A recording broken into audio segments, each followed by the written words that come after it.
বন্ধুরা ভালো আছেন। আজকে আমি নেনুয়া পোস্ত করব। নেনুয়াটা এরকম চাকচাক করে কেটে নিয়েছি, ধোয়া ভালো করে পরিষ্কার করে ধুয়ে রেখেছি।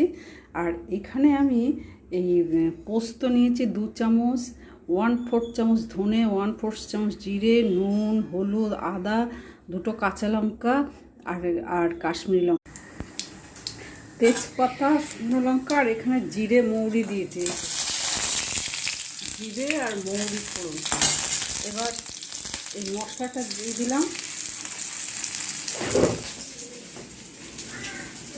পেঁয়াজটাও দিয়ে দিলাম, একটু শিল ধোয়া জলটা দিয়েছি। আর এই নেনুয়াগুলো দিচ্ছি, দিয়ে এগুলো ঢেকে ঢেকে মশলার সাথে কষবো। এখন এগুলো দিতে হবে। একটু আটা দিলাম, জলটাকে শুকানো, নেনুয়া তো প্রচুর জল উঠে। এবার একটু এই যে নুন দিলাম, একটু গরম মশলা দিলাম আর এই নকুলদানা দিলাম মিষ্টি। জলটাকে শুকাচ্ছি, এটাকে তুলে নিয়েছি, পরে মেশাবো, প্রচুর জল। এবার এই ঝোলটা শুকিয়ে গেছে, এটা মিশিয়ে দিচ্ছি।